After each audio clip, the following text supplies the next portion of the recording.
What is going on, everyone? My name is Andy. Welcome back to another FPL video. In this one, we're talking about the free hit for Game Week 38. Now, I don't think I need to discuss when to use the chip. If you've got it left, this is the only week you can now use it. But I am still going to go through the draft that I've come up with, a few talking points and players you might want to change and stuff like that. If you're not on a free hit, there's plenty of content to come from tomorrow onwards. But also, this video is going to give me a chance to talk about some of those differentials that you might want to look at for your own team for the final deadline of the season. So if you enjoyed the video, make sure to give it a like, hit that subscribe button if you haven't done so already, and let's jump into it. All right, let's take a look at the defensive options first of all. And I know that back three doesn't exactly scream massive differentials, but I'll come on to why I've picked them in a minute, as well as some alternatives that you could go for instead. In goal, I've gone for Pickford. He is a differential this week, and I think Everton are one of the few teams in Game Week 38 that have got a really good fixture on paper, but also have something to genuinely still play for. They're fighting to stay in the Premier League. They know that a win will guarantee that. They could not win and still stay up, but then they'd need other results to go their way. So it's a massive game, and I think football is all about creating narratives. It's the same in FPL, and I think Game Week 38 more so than ever. So my narrative is massive game for Everton. It's at home. The atmosphere is going to be crazy, and those players are going to be well up for a fight. Whereas with Bournemouth, they've had a fantastic season already. Everybody wrote them off at the start. They've stayed up, but now for the final day, they've got nothing left to play for, and they've got to go away to Everton. Are they going to want to fight for that match as much as them? Probably not, and I don't think any player goes into a match not caring if they win or lose, but I just think the mentality of the players might be slightly different, and so I'm going to back the Everton clean sheet. And even if they don't get it, Pickford is usually pretty good for saves as well. Now, in terms of alternatives for goalkeepers, I don't think there's a huge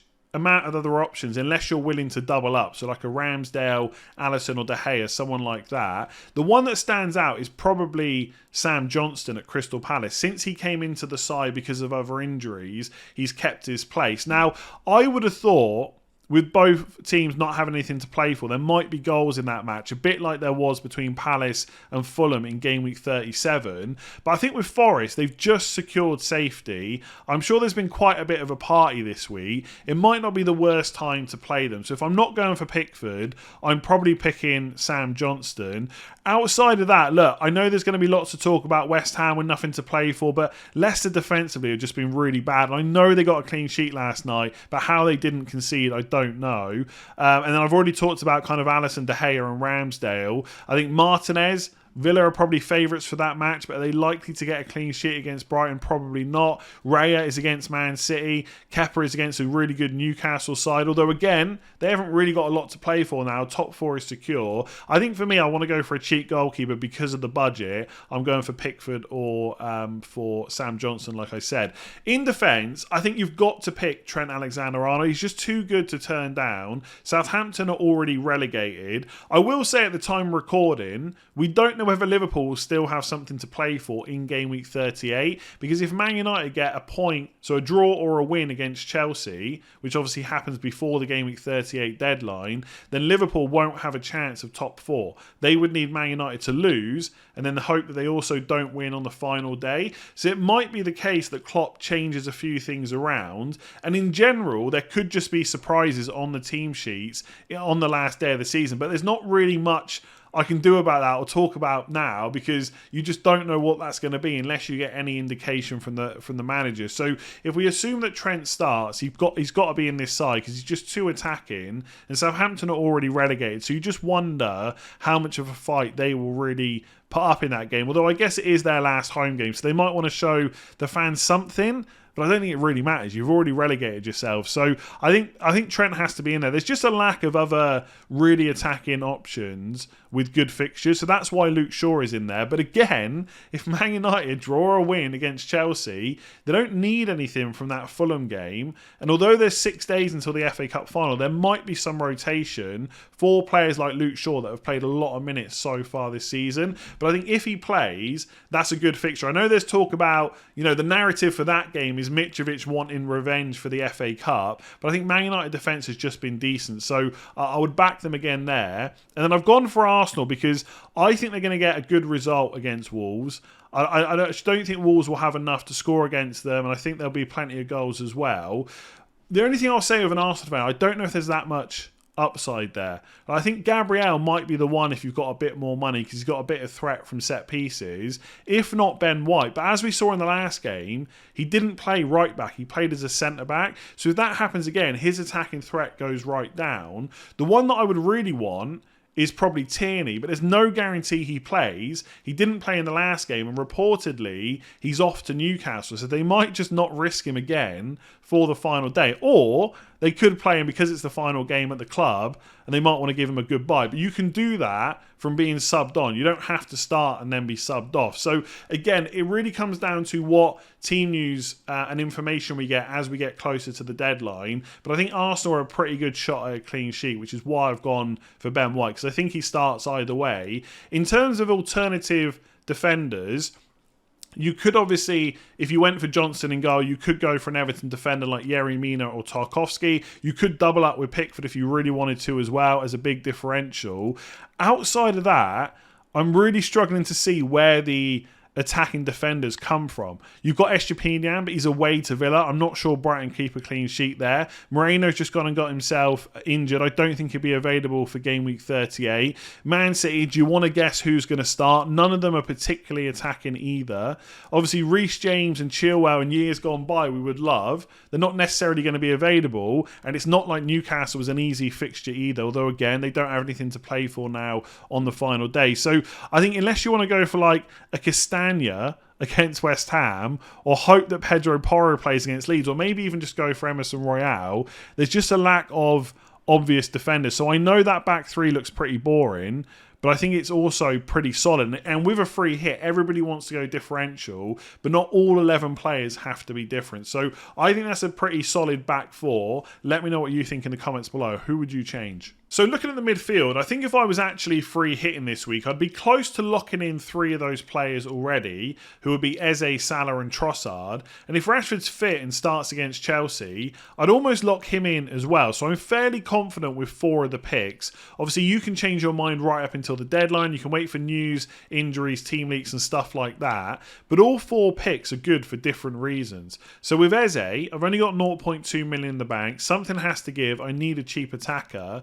I don't think anyone beats him this week in that regard. And even if you take away his price tag of 5.6 million, he's just a good option in his own right. The narratives are all there for Eze this week. It's Crystal Palace's final home game of the season. You want to go out with a bang, plenty of goals for the fans. He's been in great form since Roy Hodgson was back in charge. It may well be Roy Hodgson's final ever game in charge of Crystal Palace, possibly in football management. They're playing a Nottingham Forest side that got nothing to play for, possibly partying all week. There's just not very much to dislike about Eze as a pick this week. And if you're putting him up against other midfielders in a similar price bracket, the likes of Matoma, McAllister, Almiron, nothing wrong with them whatsoever. They're just not as good as Eze. So he would definitely be in. I think with Salah, he would have to be in against already relegated Southampton. The obvious caveat there is Liverpool might not have anything to play for, and he could get rotated. But if we don't find out any of that beforehand in terms of team leaks and stuff like that, I would just assume either way that Salah will start. It's a great fixture, and he has also been in really great form, and he hasn't blanked too often in recent weeks. So if I just find him here, you look at his recent points output, 5 against Villa, 12 against Leicester, then before that it was 10, 11, 7. He blanked against West Ham, 7 against Forest, 14 against Leeds, 5 against Arsenal. He's only blanked once since game week 30. I just wouldn't want to go without him unless we know for sure he doesn't start, because Southampton, even though it's an away game, is still a really great fixture right now. So Salah would be in. I think with Trossard, the reason I've picked him, there's kind of two reasons for it. One, I think Arsenal will do well in that game. I think they'll win 2-0 and possibly go and score kind of 2, 3 or 4 goals. But also, he is the lowest owned Arsenal midfielder that's likely to start. Now, for what it's worth, in the top 100k, they're all under 10% ownership, the likes of Saka and Odegaard. But Trossard is the lowest owned. And also, if you look at transfers in for midfielders this week, for Arsenal, Odegaard's the highest. Then it's Saka on 13.8k. And then Trossard is down here just under 9k as it stands. Now, that might change by the time we get towards the deadline. But I think given the points totals for Odegaard and Saka, it's not going to change that much. So if you're looking for a big differential, it's Trossard. But if you think that Odegaard and Saka are definitely going to go and score more points, you should pick them instead, because they are still going to be quite differential given what they're able to kind of produce from an FPL output.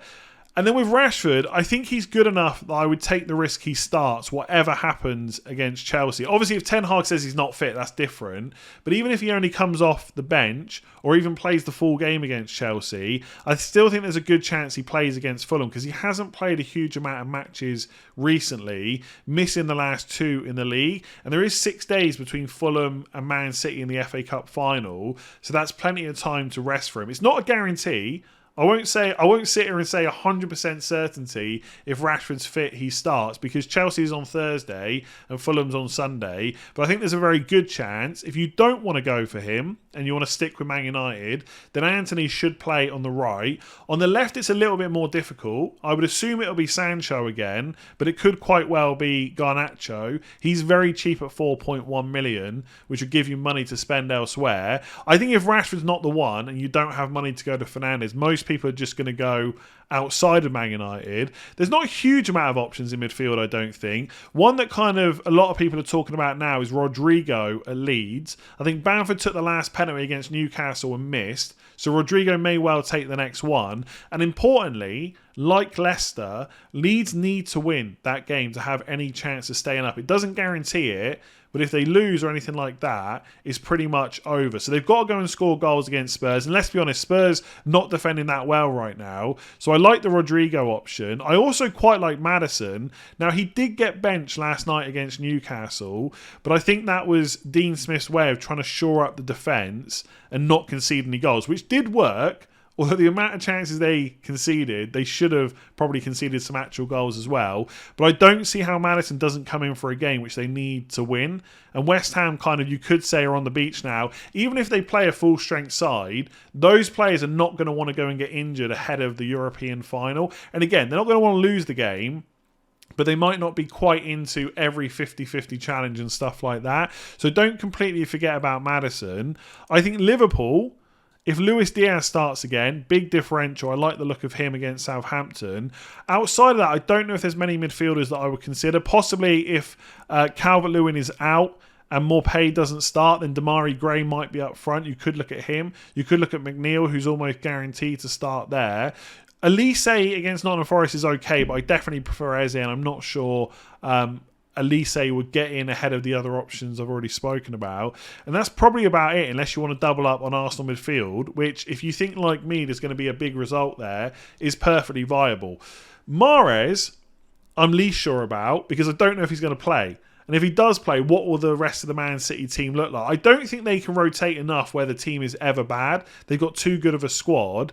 And I think Brentford away is not an easy fixture, but it's not bad either. And if Haaland, doesn't play or misses out on minutes here or there, Mahrez would be on penalties as well. So if he starts, I like him. I just don't know if I would risk it without knowing the team sheet. And I also don't know if I would just switch straight to another midfielder. I might put that money up front instead. So 4 of those picks I really like. I've already talked about alternatives. Let's take a look at the forwards themselves. And then Harry Kane is one of those players that if I was free hitting, I'd pretty much have locked in already. I think Leeds away is too good of a fixture to turn down. And in the game week where we're already talking about possible rotation, possible minutes risk, it will be very, very, very, very, very, very, very, very, very, how many varies is that already?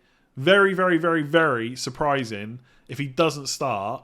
And if he does, he's probably going to go and get another 90 minutes. He's already on 28 league goals. Who's to say that with that Leeds defence, it won't be 30 plus by the end of game week 38? And as I've already mentioned, Leeds have got to win that game.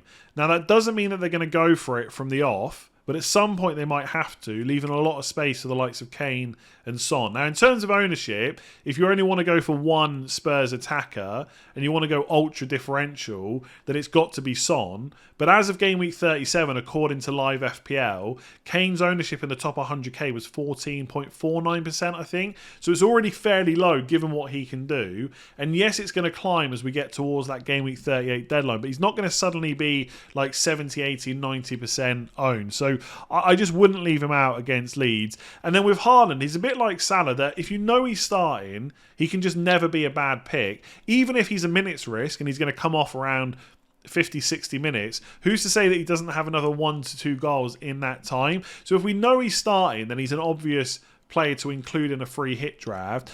But if you're someone that is looking to massively climb up the ranks, or you need to close a gap in a mini league, he is one player that you could go against. An alternative draft that I did without him was pretty much the same, but I put a different forward in instead of him. So I've gone for Vardy. That could be someone like Firmino instead. We'll talk about alternatives in forwards in a minute. But basically a cheaper forward. That allows you to put Son in instead of Mahrez. So then I've got the Son and Kane double up against Leeds. I know Son has not been that great this season compared to his usual standards. But that is the kind of fixture you can suddenly find a few goals. So I would like Son as well as Kane in my free hit if I could. By the way, I'm not free hitting. I think that much is obvious. But if I was free hitting, and the only sacrifice in defence is instead of Ben White, I've gone for Tarkowski, and that's a double up on Everton. But if you didn't want to do that, and if you had more money in the bank, you could just go for someone more expensive anyway, or you could just put Kivior on the pitch and just bench Tarkowski. So it's not really a big issue having Ben White or Kivior, and the alternative is Son and Vardy, or Son and a cheaper forward instead of Haaland and Mahrez. That could be a punt worth taking. Now with Jamie Vardy, compared to his usual standards from seasons gone past, he of course has not been as good. He is obviously getting older as well, but he has started a bunch of matches recently. So he started against Newcastle last night, and Liverpool and Fulham and Everton. So he started the last 4. The last one he missed out was Leeds. So I do think there's a good chance of him starting. Obviously, if you can, wait for the Leicester team news and see if we get anything before the deadline. Because if Daka or Iheanacho starts instead, they're also really good options. I just think Leicester, again, got to win, are a team that know how to score goals. West Ham at home is a pretty good fixture. If they're fit, Bamford is an option, I guess. Calvert-Lewin against Bournemouth at home, definitely, but I just don't think he's going to be fit. A couple of choices that are kind of obvious, if not exciting. They're not exciting, they're more obvious picks, would be Watkins against Brighton. He's a decent option this week. Probably still on penalties, though he did miss the last one. He is one of those players, a bit like Zaha and Mitrovic, I don't completely trust when he steps up to take a penalty, but there is always a chance he'll score the next one. Or if you want to go for an Arsenal attacker that's not a midfielder, you've got Gabriel Jesus as well. I guess I am somewhat ignoring the away games. I would like to go for a home fixture if I could, but if he starts, and if top 4 is done, there's a very good chance. I think Firmino away to Southampton is probably where I would go. So this alternative draft here is the one I've got up here, but with the entire squad. I think you could easily afford Firmino in this spot. He doesn't play for Leicester, he plays for Liverpool. He's only 8 million. So you'd still have 1.1 million, or at least I would with my team value, have 1.1 million to spend. And this is what the team would look like. So Pickford in goal, Trent, Shaw, and then one of Kivior or Tarkowski. The midfield 5 would all play. Greenwood on the bench, and then Kane and Firmino up front. I think that's, I was going to say perfect, but no team's ever perfect. But I think it's a good balance of kind of really solid picks like Eze, Salah, Kane, Rashford if he's fit, Trent and Shaw as well if they both play, and then a few differentials mixed in. Like Kane is quite low owned compared to other non-free hit teams. Firmino's going to be owned by no one, same with Son. I just think that looks pretty nice, where you hopefully won't get massively punished by everyone else, but you've got a good chance of climbing up the ranks. Let me know in the comments below, what changes would you make to that team? How are your free hit teams looking? If you enjoyed that video, give it a like, hit that subscribe button if you haven't done so already, and I'll be back tomorrow for transfer tips for those of us that aren't on free hit.